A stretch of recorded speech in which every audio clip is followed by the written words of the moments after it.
I just want to start this video out by saying that I want to say a big thanks to everyone at Harris Discount Supply. You guys, I mean, totally awesome company. Now, before I get into the customer service aspect, which is totally awesome, Harris Discount by far has the best prices on any kind of equipment that you need for your dental lab.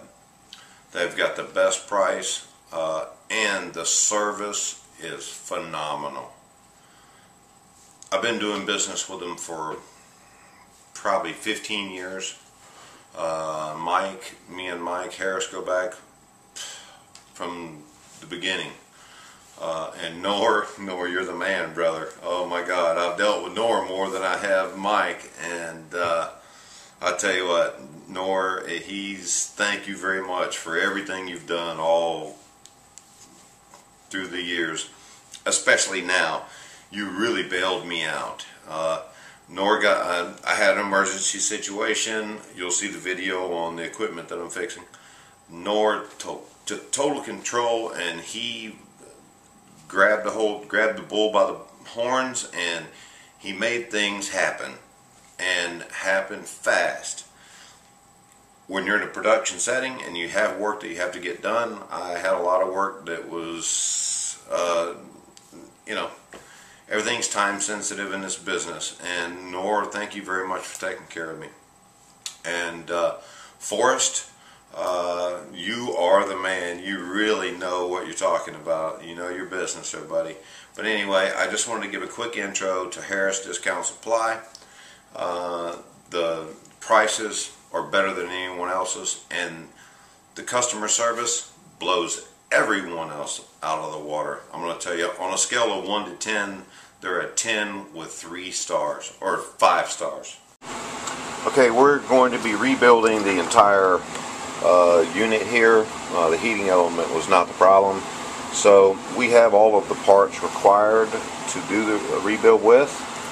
So, but it's always a good idea to have your wiring diagram, or basically your blueprints for your piece of equipment, so that if somehow you get confused or mixed up, and most of the time it's easy enough to just disconnect the wires from one piece of, like from one thing to the next. Like if you're working on a coil, just take one wire at a time off and put them back in the same spot on a new unit. So, but just in case, it's always good to have your wiring diagram. So it's a good reference, and you can look at it and study it before you start your project and give you an idea what you're dealing with. Okay guys, I replaced the heating element, and that was not the problem. It was probably about time to replace the heating element anyway. So after further investigation, it looks like this little switch right here is maybe bad. See, this is supposed to spring up and push down, so that this is like a safety switch when this thing is up here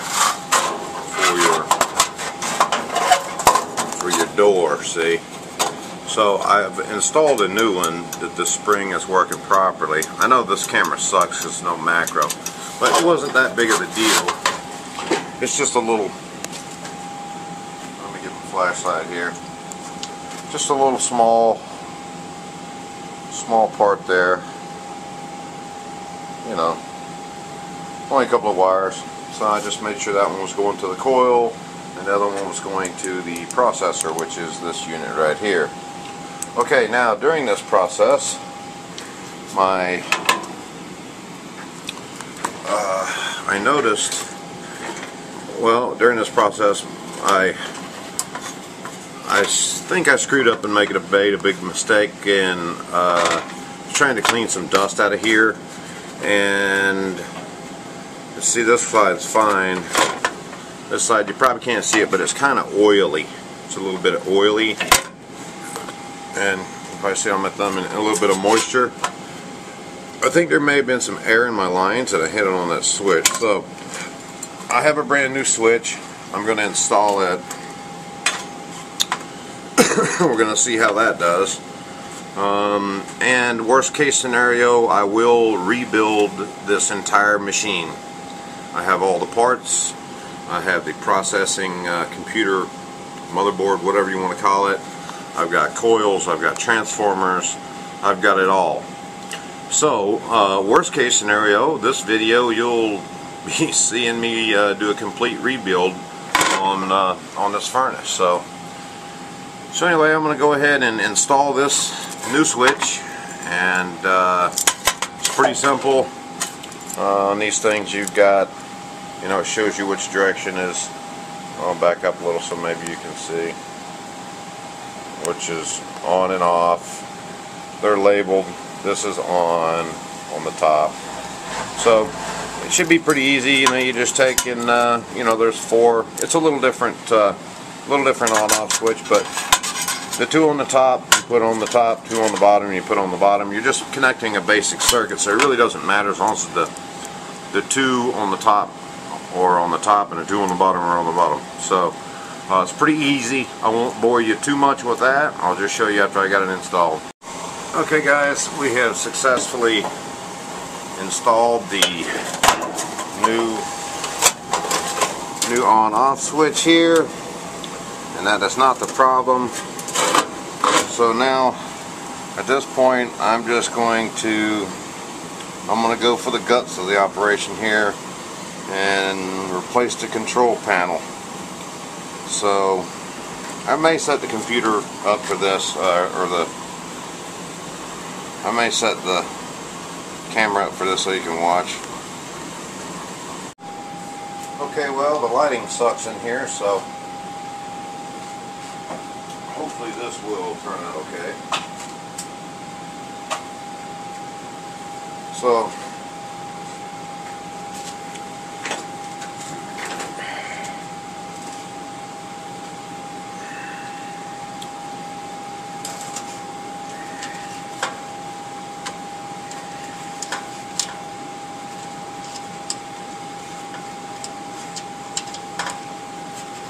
red, white, black, orange.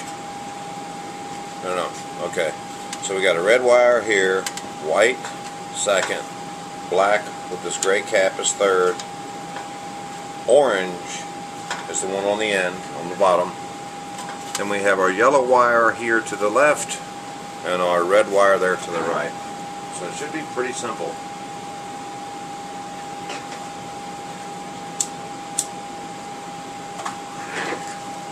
Now we just got to take it apart.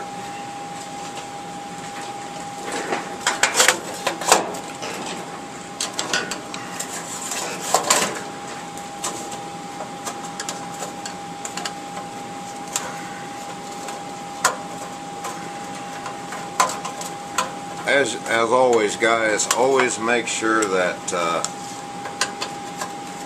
your power is turned off when you're working on anything electrical, especially something like this. I do have a sneaky feeling that this CPU or control unit is okay, but I'm just going to replace it anyway. I mean, I'm knee deep in the damn thing now anyway, so I'm probably just going to do a complete rebuild. So there you go. So now I'm going to put my this little over here. Okay, we have the unit where it will come out successfully. Now I'm going to cheat a little bit here, which cheating's okay. Right here I have my yellow wire, right here I have my red wire. So I'm just going to go ahead and disconnect these two first.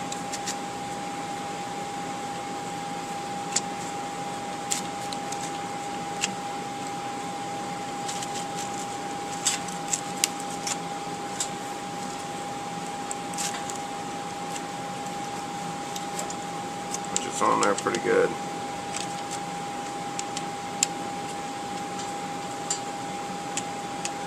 Unscrew the whole thing here. Okay, now I'm going to put this bolt back in there because who knows, this unit may still be fine, and I may need this for a replacement part in the future. Okay.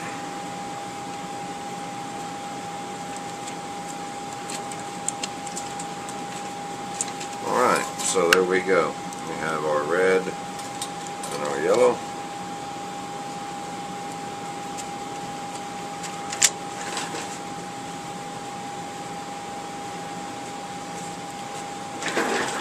And just to be on the safe side, it's pretty much color coded there anyway, red and yellow. I'm just going to go ahead and hook these up now.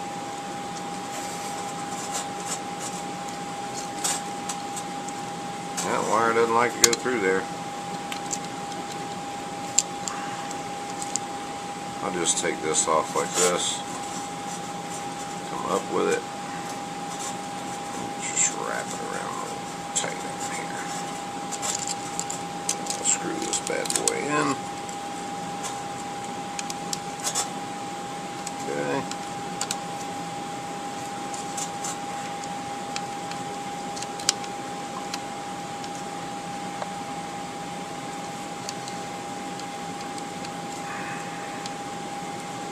There we have our yellow, and then I'm pretty much going to do the same thing with the red one. I'm just going to take the screw completely out, and I'm going to take the red connector, you can see that wire, put it around. I'm going to put it around the screw. Make sure it's kind of tight and snug around the screw, as you can see, and screw it in like this. Sorry, my big gorilla hands are probably in the way. You probably can't even see what I'm doing.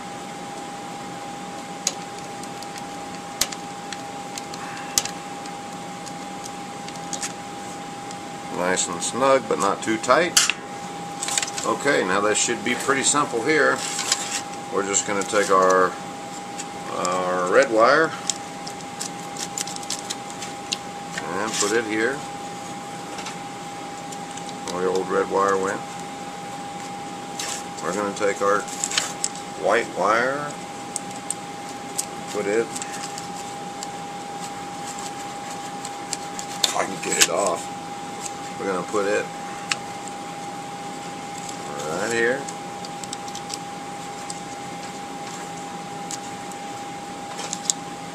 Then we're going to take our black wire with our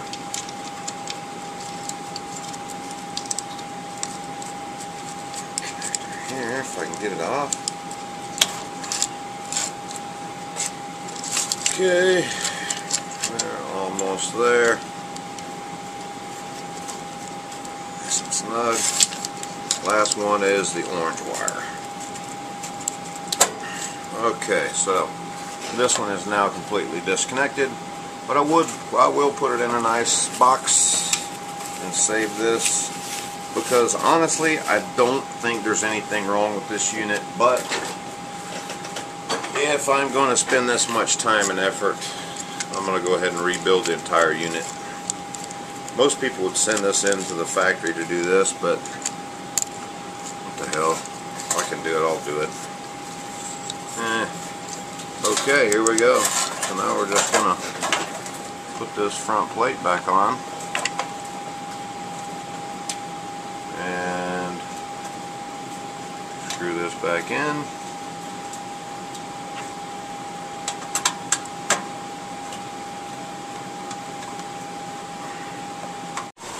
Before I do a test run, I'm going to go ahead and reconnect this bottom plate here, but because of this unit, this safety switch here that gets hit, you'll want to get this.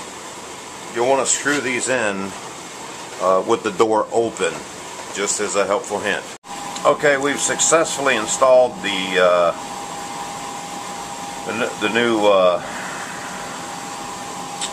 processing unit here, and it's not increasing temperature, so that is not the problem. So I got a new power switch, I got a new processor, I got a new safety switch. Can only be a few more things, transformer, coil, or a relay. So we'll go to work on that.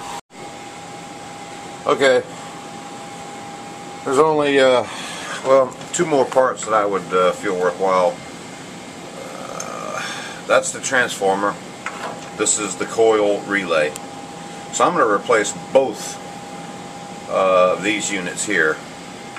The only thing that's left is basically the thermostat, which is right up there, and the thermostat's reading the temperature, so I'm very confident that the thermostat's working fine. So as you can tell, these nuts come up from the bottom, so I'm going to have to slide this unit out and unscrew it from the bottom. I won't bore you with that, but here we go. Okay, as you can see, I've got the old one disconnected. We'll go ahead and take it out. And we got the new one reconnected. Now all I have to do is re-bolt it back down to the bottom. This unit's the coil relay, by the way. Okay, we now have the new coil relay successfully installed. Everything is connected correctly. Now on to the transformer, and hopefully things will fly. Okay, if you notice, this one is slightly discolored. By chance it might be the transformer, don't know. The engineer for us said he's never seen a transformer go out, but here's the new one, and they're identical models. So here we go. Just gonna disconnect these wires, put them in the same position as this, and re-bolt it to the bottom, and I'll show you when I get done. Okay, so I've successfully reinstalled and reconnected all the new wires to the old wires to the new unit. This is the transformer, and here's the old transformer. So let's get rid of that. Put that up there with our old crap. Now all we do is turn it around and bolt it to the bottom, and I won't bore you with that. I'll just show you when I'm done. Okay, we've got the new transformer and the new coil relay successfully installed. We're just going to put the back on it. Go ahead and close it. Got Kevin's helping me. Go on in and put that back on. Just slide it up there close on there. Okay, we're going to put the back on it and give her a shot. Think it's going to work, Kevin? What do you think? Yeah. It looks like we have success. Our temperature is rising. So that's how you basically do a total rebuild on a Harris burnout model HD4003. The only thing we did not replace on this whole unit was the thermostat. That's it. So for any of you guys that have a Harris oven, most of these ovens are pretty generally the same type ovens, same type setup. Some of them are just bigger than other ones, which this one is the largest one they have, and this one is one of their smaller to medium sized ones. And so wonderful unit. I don't know what happened with this, but rather than buying a brand new unit, I took it upon myself to just rebuild this one. And I just want to say, Harris Discount is a wonderful company. I've been doing business with those guys since they opened up. Okay, at this point the oven is seems to be functioning properly. It's heat soaking at 500 degrees for 1 hour. We got 35 minutes left. There's no doubt in my mind that the rest of the cycle will go just fine. It's a very successful rebuild. Okay, it looks like stage 2 is working properly.